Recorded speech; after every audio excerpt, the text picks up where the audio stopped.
자, 구약 시대는 하나님께서 모세와 엘리야 같은 선지자를 세우셔서 하나님의 메시지를 전달하는 그런 대리인으로 삼았습니다. 왜냐하면 죄인인 사람들이 걸어가신 하나님을 대면할 수가 없었기 때문입니다. 그래서 하나님께서는 자신이 선택한 주의 종들을 통해서 사실은 이스라엘을 실질적으로 다스리신 것입니다.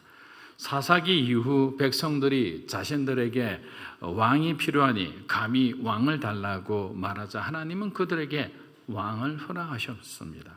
하지만 하나님의 신정 정치는 택하신 종들을 통해서 계속 진행되었던 것입니다.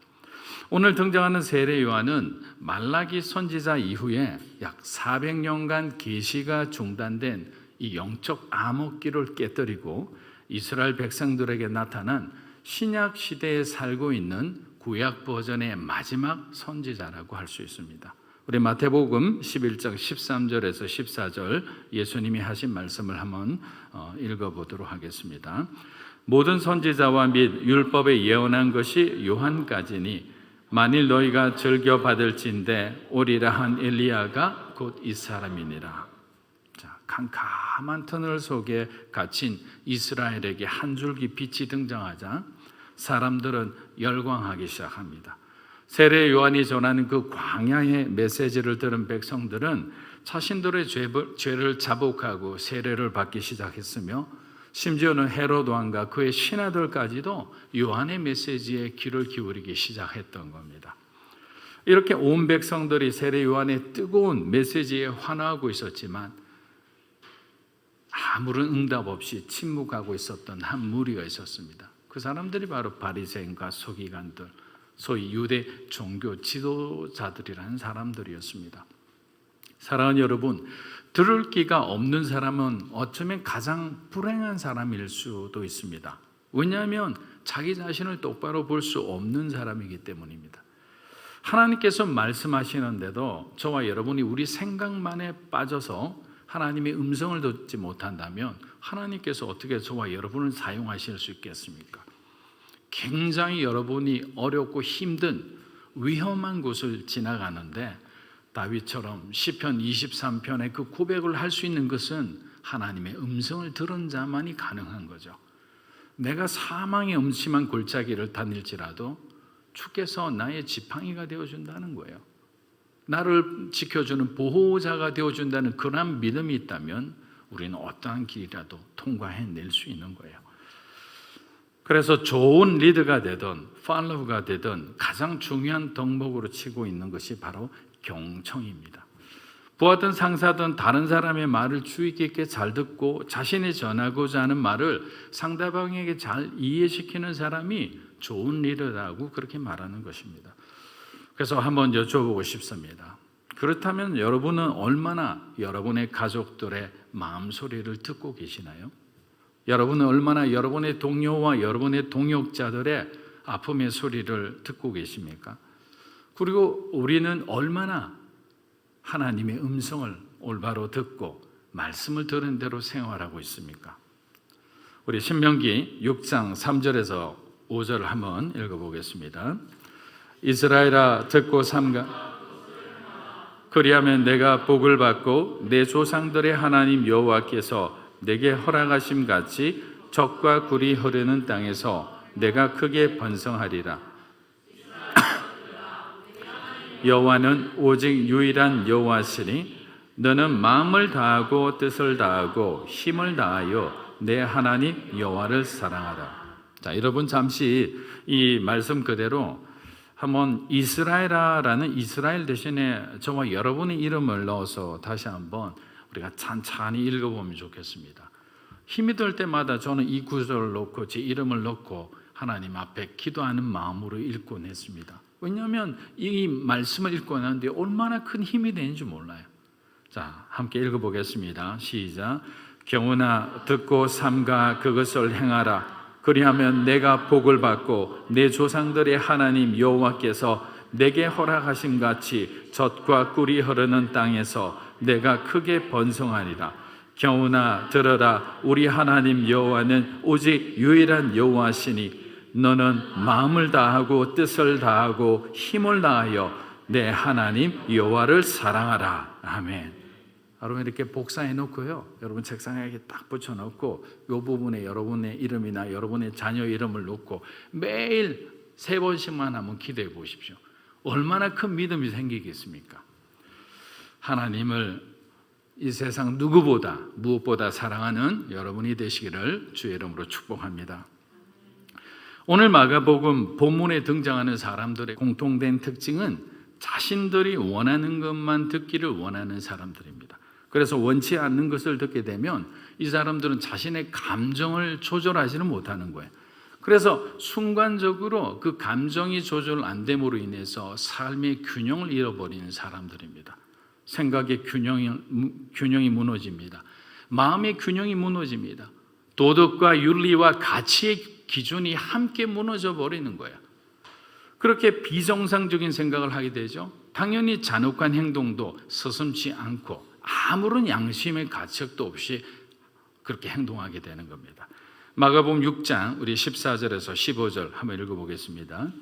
이에 예수의 이름이 드러난지라 헤롯 왕이 듣고 이르되 이는 세례 요한이 죽은 자 가운데서 살아났도다. 그러므로 이런 능력이 그 속에서 일어나느니라. 어떤 이는 그가 엘리야라고 하고 또 어떤 이는 그가 선지자라니 옛 선지자 중에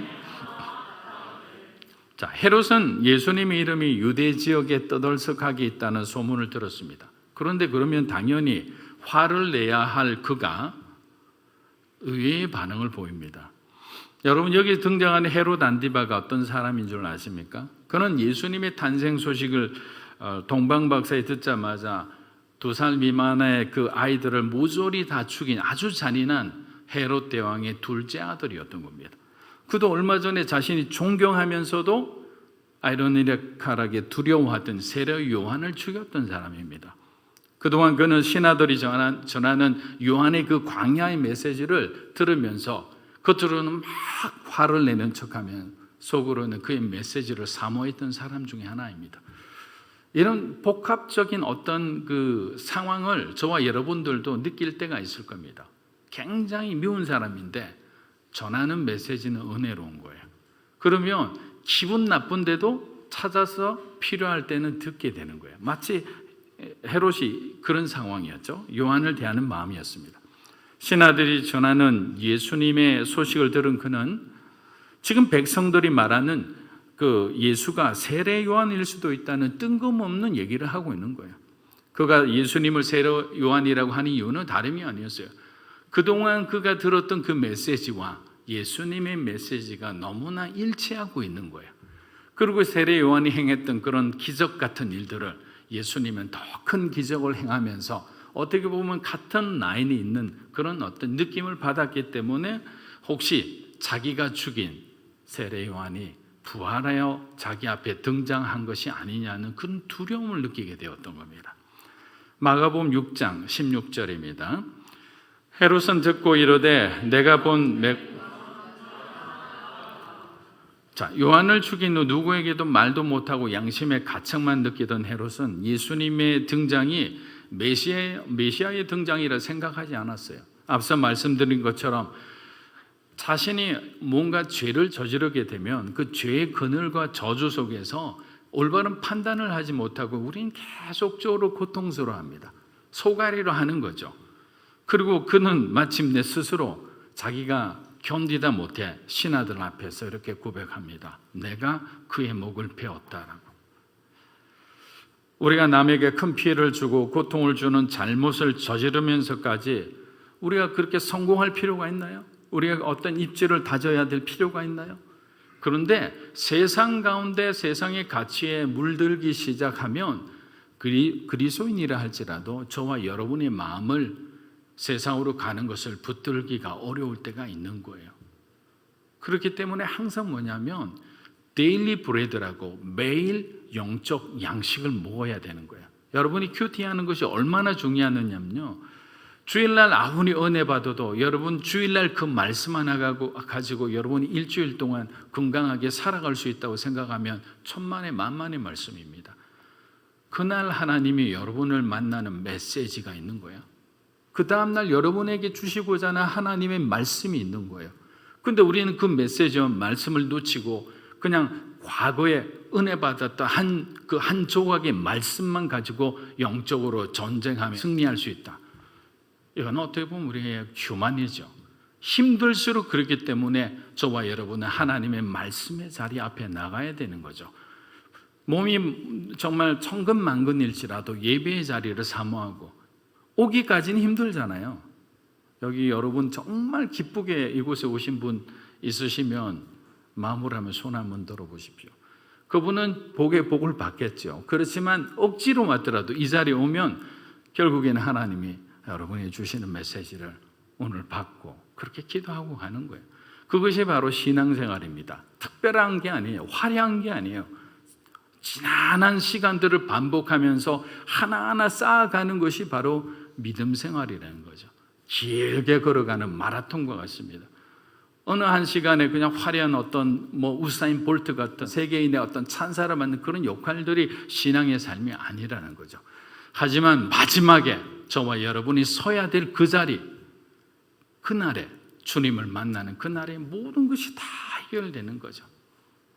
지금까지 여러분이 참고 견뎌온 거, 그리스도인으로서의 어떤 프라이드를 지켜온 거, 그게 다 여러분에게 상급이 되는 거예요. 그런 상급이 충만한 주님만을 붙드는 사람이 되기를 주의 이름으로 축복합니다.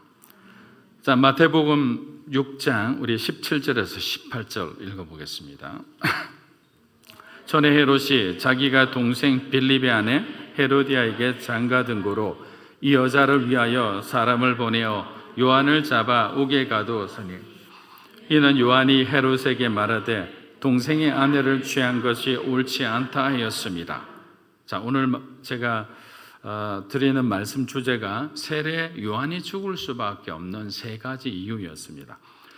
그럼 첫 번째 이유는 뭐냐? 저는 그의 정의로움과 하나님을 향한 그 사명의 충성심 때문에 죽었다고 생각합니다. 자, 사실 세례 요한과 예수님은 어머니들 사이를 통해 서로 가까운 친척이잖아요. 요한은 레위 지파 제사장 가문의 사람이었고 예수님은 유다 지파 출신이었습니다. 그런데 어머니의 족보를 보면 어머니 마리아 역시 아버지가 유다 지파였고 마리아의 어머니는 레위 지파였습니다. 그렇게 예수님은 바로 제사장 집안과 왕의 집안에서 태어나신 어떻게 보면 완벽한 메시아의 족보를 갖고 계신 거죠. 그런 집안의 배경을 가지고 자랐던 두 사람이었지만 유년 시절의 환경은 완전히 달랐습니다. 세례 요한은 제사장 가문으로 남부럽지 않게 잘 자랐습니다. 그러나 우리 주님은 목소의 아들로서 가난하게 자라신 거죠. 그러나 세례 요한은 자신에게 주어진 기독권을 누리는 것을 기뻐하지 않았습니다. 예수님의 친척답게 세례 요한은 하나님의 그 비전을 받고 광야로 들어갑니다. 스스로 들어갔다는 게 중요해요. 그 길은 아무도 주목하지 않는 길입니다. 오히려 고난과 핍박이 기다리고 있는 길일 수도 있는 거예요. 그렇지만 메시아의 오심을 준비하는 그 사명을 받고 조금도 주저하지 않고 어떻게 보면 세상적으로 성공할 수 있는 그런 가문의 장자였잖아요. 그것을 다 내려놓고 주님 앞에 순종한다는 것은 세례 요한은 정말 하나님이 선택한 성령 충만한 사람이었던 거죠. 그래서 그의 메시지에는 항상 그리스도를 향한 겸손함이 묻어 있습니다. 저는 이 말씀이 굉장히 깊이 와닿았어요. 우리의 말에는 주님을 향한 겸손함이 묻어 있을까? 여러분이 하는 말과 행동과 태도를 한번 돌아보세요. 주님의 향기가 묻어 있는 그런 말과 행동을 하는지, 올바름에 대한 하나님의 공의와 정의에 대한 울부짖음이 세례 요한의 메시지에 담겨 있었던 거예요. 누가복음 1장 우리 16에서 17절 한번 읽어보겠습니다. 이스라엘의 많은 백성들을 그들의 주 하나님께 돌아오게 할 것이다. 그는 엘리야의 심령과 능력으로 주보다 먼저 와서 아버지들의 마음을 그 자녀들에게로, 순종치 않는 자들을 의인의 지혜로 돌아서게 할 것이다. 그래서 주를 위해 예비된 백성들을 준비할 것이다. 사랑하는 여러분, 아무리 위대한 선지자라고 해도 살아있는 최고의 권세인 그 왕의 권세 앞에서 그 왕의 잘못을 공개적으로 비난할 수 있는 그런 용감한 사람이 과연 몇이나 되겠습니까? 사실 헤롯 안티바는 신하들도 시시하고 있는 그 유대 율법을 범하고 있는 죄인이었습니다. 그는 자기 동생 빌립의 아내였던 헤로디아를 동생이 죽자 본처와 이혼하고 그녀를 아내로 맞이합니다. 그런데 여기서 더 놀라운 일이 있는 것은 이 헤로디아는 전 남편 빌립이죠. 이 빌립과 자기 현재의 남편이 헤롯의 이복 형제인 아리스토플루스라는 사람의 딸이었습니다. 그럼 어떻게 되죠? 삼촌과 조카가 결혼한 거예요. 빌립 왕도 헤롯 왕도 근친상간의 죄를 함께 저지르고 있는 거죠. 여러분, 마가복음은 로마인들을 대상으로 적은 글입니다. 마가가 왜 이렇게 길게 헤롯의 죄를 적고 있는지 우리는 잘 알 필요가 있는 거죠. 왜? 저자는 항상 그 글에 대해서는 의도를 갖고 있잖아요. 목적을 갖고 있잖아요. 당시 로마 황제는 로마 법으로도 친족 간의 결혼, 건친상간은 굉장히 엄격하게 금지하였고 행실이 불량한 그런 나쁜 여성과의 결혼도 금지했습니다. 그런데 지금 헤롯과 헤로디아는 유대법뿐만 아니라 로마법에 걸리지 않는 것이 없을 정도로 아주 참혹한 상태입니다. 마가는 유대왕들의 이 범죄를 낱낱이 밝힘으로 이 글을 읽는 로마 독자에게 무엇을 전하고 있을까요? 과연 누가 십자가에 죽어야 하는 죄인인지를 묻고 있는 겁니다. 누가 십자가에 못 박혀야 되는 죄인인지를. 우리 자신도 한번 생각해 보는 거죠. 우리는 정말 다른 사람을 정죄할 만한 그런 의로운 사람인가? 그렇지 않죠. 어떻게 보면 아무도 모르는 저와 여러분만의 죄만 봐도 우리는 여러 번 십자가에 못 박혀 죽어도 마땅한 그런 사람일 수도 있는 거예요. 두 번째, 요한이 죽을 수밖에 없었던 이유는 헤로디아의 복수심이었습니다. 인간의 복수심은 누군가를 죽일 수 있는 거예요. 자, 마가복음 6장 우리 19절에서 23절 좀 길지만 읽어보겠습니다. 헤로디아가 요한을 원수로 여겨 죽이고자 하였으되 하지 못한 것은 헤롯이 요한을 의롭고 거룩한 사람으로 알고 두려워하여 보호하며 또 그의 말을 들을 때 크게 번민을 하면서도 달갑게 들읍니다. 마침 기회가 좋은 날이 왔으니 곧 헤롯이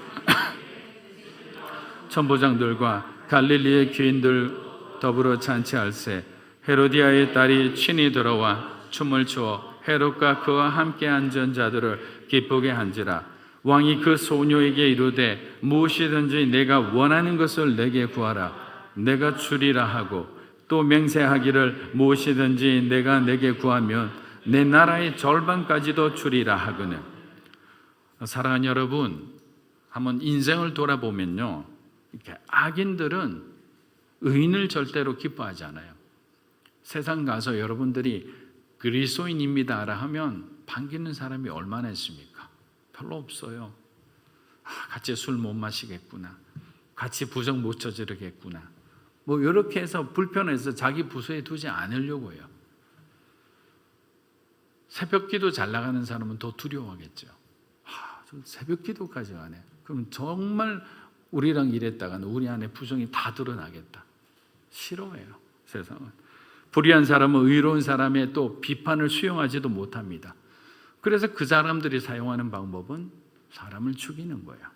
마음에 들지 않는 사람은 사회적으로 매장시킵니다. 같은 업계에 발도 붙이지 못하게 하는 거예요. 주변 사람들의 말을 이용해서 나쁜 평가를 받게 합니다.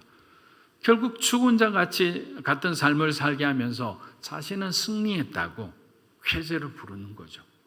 그리고 자신을 따르는 사람들에게 또 하나의 큰 메시지를 던지는 겁니다. 그 안에 그리스도인들도 있을 수 있어요. 나를 거부했을 때 어떻게 되는지 너희들 잘 알지. 그리스도의 길이 아니라 세상의 길을 따르면 용서해 주지만 그리스도의 길을 따른다면 내가 반드시 저 사람처럼 너도 똑같이 해줄 수 있어. 그러니까 내가 황자야, 토달지 말고 너희들은 그냥 복종해. 이게 들을 게 없는 세상 속에 악인들의 전형적인 사고방식이에요. 여러분들도 아마 그런 경험을 해보고 힘든 시간을 통과한 사람들도 있을 수 있습니다. 그런데 앞으로 여러분들이 그런 과정을 통과하게 된다면 우리는 오늘 세례 요한의 삶의 선택을 다시 한번 깊이 묵상해야 되는 거죠. 그런데 헤로디아는 헤롯보다 더 훨씬 악한 여자입니다. 그래서 사실 남자보다 여자가 더 무서울 때가 있어요. 왜냐하면 이 남자는 지금 이미 마음을 풀었는데 헤로디아는 절대 자기가 모욕당하고 수치당한 것을 기억하고 잊지를 않는 거예요. 놓지를 않는 거예요. 헤롯이 헤로디아의 말을 듣지 않고 요한을 감옥에 보내어 헤로디아의 살해 위협으로 또 오히려 요한을 보호하고 있었잖아요. 그런데 그녀는 다시 꾀를 냅니다. 그리고 끝까지 요한을 죽이고자 요한의 그 모든 것을 추적하기 시작하는 거예요. 헤롯의 생일날 많은 귀빈들 앞에서 자신의 딸이 춤을 추는데, 사실 여러분 영화를 봤으면 그 장면들이 떠오르는 분들도 있는데, 왕의 자녀가 나와서 이상한 춤 있잖아요. 그런 춤을 춘다는 거는 말도 안 되는 거예요. 그 춤을 추는 무희들은 경건한 사람들이 아니었기 때문에, 근데 왕의 딸이 와서 그렇게 춤을 추고 그것을 좋아한다는 건 그만큼 얼마나 그 궁중에 있는 그 리더십이라는 사람들이 영적으로 도덕적으로 타락했다는 것을 우리가 알 수 있죠. 근데 헤롯의 생일날 많은 귀빈들 앞에서 자신의 딸을 춤을 추게 하여 헤롯의 칭찬을 받을 때 헤롯이 늘 하던 행동을 헤로디아는 기억을 했던 거죠. 우리 남편은 술만 먹으면 정신없이 그냥 막 지른다. 그래서 아마 이렇게 하는 거예요. 분명 너의 아버지가 흥분하여 너에게 소원을 말해보라고 할 건데 그때 요한의 머리를 달라고 해라. 이미 헤로디아는 준비하고 있었던 거죠. 자기 남편이 약점을 이용하고 있는 겁니다. 사랑하는 여러분, 원한을 사는 일, 우리가 살다 보면 실수할 수도 있어요. 그런데 분을 품더라도 그것이 오래 가지 않도록 우리가 신앙적으로 풀어내는 성숙함이 필요합니다. 그래서 분을 품더라도 하루가 가지 않도록 해야 된다잖아요. 여러분, 마음에 원한이 오래 가는 사람들, 상처가 오래 가는 사람들은 저한테 반드시 기도 받으십시오. 저는 하루 이상 분을 품는 성격이 아니에요. 안 믿으시네요. 그게 하나님이 주신 장점이에요. 하루 이틀 이를 가지를 않아요. 저한테 그렇게 상처를 준 사람도 목사님 죄송합니다면 그냥 그게 눈 녹듯이 이렇게 사라지는 거예요. 그래서 그거 하나만큼은 제가 이런 생각을 해요. 이게 목회자의 마음이구나. 나머지는 정말 제가 자격이 미달되는 부분이 많은데 사람을 미워하지 않는 부분이 하나님 주신 특별한 은혜가 아닌가 생각합니다. 여러분들도 사람을 미워하지 말고 축복하고 품는, 관용하는 사람들이 되기를 주의 이름으로 축복합니다. 자, 요한은 자신을 향해 달려오는 죽음의 칼끝을 느끼고 있잖아요. 근데 그는 거짓보다 죽음을 택한 사람이었습니다. 진리를 위해 살았고 진리를 위해 죽을 수 있는 믿음의 사람이었던 겁니다. 말은 이렇게 쉽게 하지만 저와 여러분이 과연 할 수 있을까요? 저는 여러분도 할 수 있다고 생각합니다. 마가복음 6장 24절에서 28절 우리 한번 읽어보겠습니다. 그가 나가서 그 어머니에게 말하되 내가 무엇을 구하리이까? 그 어머니가 이르되 세례 요한의 머리를 구하라니. 그가 세례 요한의 머리를 소반에 얹어 곧 내게 주기를 원하옵나이다 하니 왕이 심히 근심하나 자기가 맹세한 것과 그 안전자들로 인하여 그를 거절할 수 없는지라. 왕이 곧 시병 하나를 보내어 요한의 머리를 가져오라 명하니 그 사람이 나가 옥에서 요한의 그 머리를 소반에 얹어다가 소녀에게 주니 소녀가 이것을 그 어머니에게 주니라. 자, 마지막 세 번째 이유는 어리석은 인간의 맹세와 자존심 때문입니다. 여러분, 술에 취해 정신이 몽롱한 상태에서 이 헤롯은 자신의 기분을 좋게 한 딸에게 그냥 당연한 듯 소원을 묻습니다. 그런데 해서는 안 될 말을 했던 거죠. 그가 왕의 이름을 걸고 맹세를 한 것입니다. 당시에는 왕의 권위를 내세우고 약속한 거라면 반드시 지켜야 되죠. 안 그러면 왕의 권위가 추락하면 질서는 망가지는 것은 한순간이기 때문입니다. 헤롯은 자신의 딸이 값비싼 보석을 원하거나 아마 결혼 상대자를 이렇게 원하는 것 정도로 생각했을 수 있습니다. 그런데 딸의 입에서 들려오는 한 사람의 이름을 듣는 순간 궁중의 연회장은 순간 무서운 침묵 속으로 빠져들어갑니다. 요한이란 이름이 등장하자 그 자리는 헤롯 왕뿐만 아니라 명령을 목숨처럼 생각하는 군대 천부장들과 이 갈릴리의 귀빈들, 네로라는 사람들이 다 모여 있는 자리입니다. 우리 마가복음 6장 26절 다시 한번 읽어보겠습니다. 왕이 근심하나 자기가 맹세한 것과 그 안전자들로 인하여 그를 거절할 수 없는지라. 자, 우리 예수님 이야기를 다룬 영화를 보면 헤롯이 딸에게 요한의 머리 말고 다른 것을 달라면 안 되겠느냐고 이렇게 약간 애걸하는 그런 모습이 있습니다. 내게 너에게 나라의 절반이라도 주마. 다른 것을 구해라. 근데 그때 어머니 헤로디아를 힐끗 쳐다봅니다. 그리고 그의 딸 살로메는 단호하게 요한의 머리를 주소서라고 하는 거예요. 전도서 5장 2절에서 3절 우리 한번 읽어보겠습니다. 너는 하나님 앞에서 함부로 입을 열지 마. 급한 마음으로 말을 내지 말라.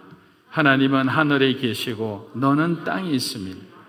그런즉 마땅히 말을 적게 할 것이라. 걱정이 많으면 꿈이 생기고 말이 많으면 우매한 자의 소리가 나타나니라. 사랑하는 여러분, 함부로 우리가 하나님 앞에 맹세하고 서원하는 삶을 살아서는 안 됩니다.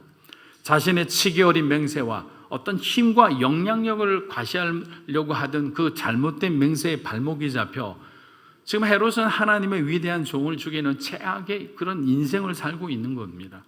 성령 충만했던 사사였던 그 입다로 생각해 보십시오. 자신이 잘못된 맹세로 자신의 사랑하는 그 딸이 재물이 되게는 엄청난 실수를 저지르고 말았습니다. 아버지의 마음이 자기가 딸을 죽였다고 생각하면 그게 평생의 한이 되어 하루라도 어떻게 제정신으로 살아가겠습니까? 사울 왕도 블레셋과의 전쟁 중에 저녁 전에 어떤 음식물도 먹는 자는 그 사람은 바로 죽이겠다라고 명령했는데 전쟁에서 승리하고 돌아온 요나단이 그 소식을 못 듣고 벌꿀을 조금 찍어 먹었습니다. 그러자 사울이 아들을 죽이고자 하자 백성들이 벌떼처럼 달려와서 오늘 이 전쟁의 영웅인 요나단을 어찌하여 죽이십니까? 라고 간절하게 그냥 애원하며 막았기에 요나단이 살 수 있었던 겁니다. 그런데 책의 내용을 들여다보면 사울의 그 감정적인 억지 맹세 때문인 거죠. 자신의 분노를 절제하지 못해 밥을 먹고 군사들이 싸우면 10,000명을 이길 수 있는 전쟁인데 밥을 먹지 않고 굶은 상태에서 싸웠기 때문에 겨우 1,000명을 이긴 전쟁이 되었던 겁니다. 이렇게 어떤 뭔가 일을 할 때 이 감정적으로 우리가 치우치게 되면 앞서 말씀드린 것처럼 여러분의 삶의 균형이 다 무너지게 되는 거죠. 그러니까 올바른 판단을 할 수가 없는 거예요. 이 모든 것은 사울의 감정적인 맹세 탓이었죠. 그래서 여러분 조심하셔야 돼요. 우리가 사울처럼 굉장히 감정적으로 격동됐을 때 막 은혜를 받아도 그렇게 막 감정적으로 받았을 때 막 집회를 가면 아무데나 막 일어나고 막 손 들고 하는 사람들이 있어요. 어떻게 감당할 겁니까? 웃으라고 한 얘기인데 여러분 헌신할 때 있잖아요. 중요한 것은 하나님 앞에 여러분들이 정말 참된 주님과의 소통을 통해서 하나님 주시는 그 마음을 우리가 순종할 때 여러분의 삶에 하나님 주신 놀라운 비전의 문들이 열리는 거예요. 어떤 우리가 뜨거운 감정에 취해가지고 주님 오늘부터 주님을 위해서 헌신하겠습니다. 선교사로 살아가겠습니다.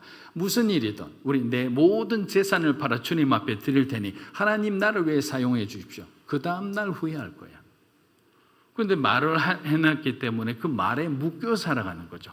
아마 실천하지 못한 평생 나는 하나님 앞에 맹세하고 그 맹세를 지키지 못한 죄인이라는 마음으로 살잖아요. 사랑하는 여러분, 저는 이렇게 생각합니다. 진짜 용기 있는 사람, 믿음 있는 사람은 우리 자신의 그 잘못을 인정할 수 있는 사람이에요. 자신의 말의 실수와 판단의 착오에 대해서 사과할 수 있는 거죠. 헤롯도 사울도 입다도 저와 여러분들도 하나님께 용서를 구하고 주변 사람들에게 용서를 구하고 잘못된 맹세를 꺾었다면 사랑하는 사람들을 적어도 잃지는 않았을 거 아니에요. 그러니까 무엇이 용감하고 무엇이 진짜 믿음의 사람인가를 한번 봐야 되는 거죠. 여러분들이 제가 만약에 잘못된 어떤 지시를 하고 했을 때 제가 사과하지 않고 끝까지 그 일들을 이렇게 밀어붙여서 결국에는 그 일이 잘못되었다고 생각해 보세요. 마음속으로 여러분이 저를 목회 어떤 리더십으로 존중하고 따를 수 있을까요? 겉으로는 따를 수 있지만 마음은 떠난 거예요. 그런데 만약에 그 상황에 대해서 정직하게 사과하고 지금까지 이렇게 진행했지만 이것이 저의 잘못된 판단입니다. 성도 여러분 용서해 주시고 저희가 다시 기도하고 새롭게 하나님 주시는 그 길들을 찾았으면 합니다. 제가 이렇게 사과 구하는 것이 제 권위가 떨어지는 건가요? 아니잖아요. 여러분들이 오히려 저의 약함을 위해 기도해 주실 거예요. 그럼 저와 여러분 더욱더 깊어지는 영적으로 정말 진정한 동역자가 되는 거예요. 그런데 이 사람들은 두려워했던 거죠. 인간적인 권위의 추락을 두려워했던 거죠. 자신의 명예가 누가 되는 걸 두려워했던 거죠. 결국에는 모든 죄와 모든 타락의 중심에는 뭐냐면 자기를 사랑한 자기애가 있다는 거예요. 그러나 세례 요한은 그러지 않았어요. 그의 삶은 하나님을 위해서 온전히 충성된 삶이었어요. 마음이 변하지 않는 거죠. 어떤 상황 속에도 주님만을 부르고 처음으로 하나님이 저와 여러분에게 주신 그 사명 그대로 현정의 상황 보지 않고 환경 보지 않고 사람의 반응 관계없이 그 자리를 묵묵히 지키고 갈 수 있는 정말 오직 믿음으로 살아가는 사람은 하나님께서 그를 향한 놀라운 일들을 예비하고 있다는 것을 우리는 믿어야 되는 겁니다. 사랑하는 여러분, 지금도 늦지 않았습니다. 하나님께서 저와 여러분을 두고 계신 바로 이 자리에서 우리는 다시 시작할 수 있는 겁니다. 우리 좌우에 있는 분에게 우리 마지막으로 서로 한번 선포하겠습니다. 다시 시작할 수 있습니다. 다시 시작할 수 있는 거예요. 사람들은 세상은 다시 시작할 수 없다고 합니다. 끊어졌다고 해요. 더 이상 이거는 이미 루비콘 강을 건넜다고 하지만 누가 말씀했나요? 하나님이 그렇게 했다면 사실 그렇게 되는 거예요. 받아들일 수밖에 없어요. 그러나 주님이 말씀하지 않았을 때는 우리는 다시 시작할 수 있는 겁니다. 우리에게 베풀어 주신 하나님의 사랑과 우리 은혜를 기억하며 세례 요한처럼 언제나 주님만을 사랑하며 최후 승리를 주시는 그날까지 함께 믿음으로 나아가는 저와 여러분이 되시기를 주의 이름으로 축복합니다.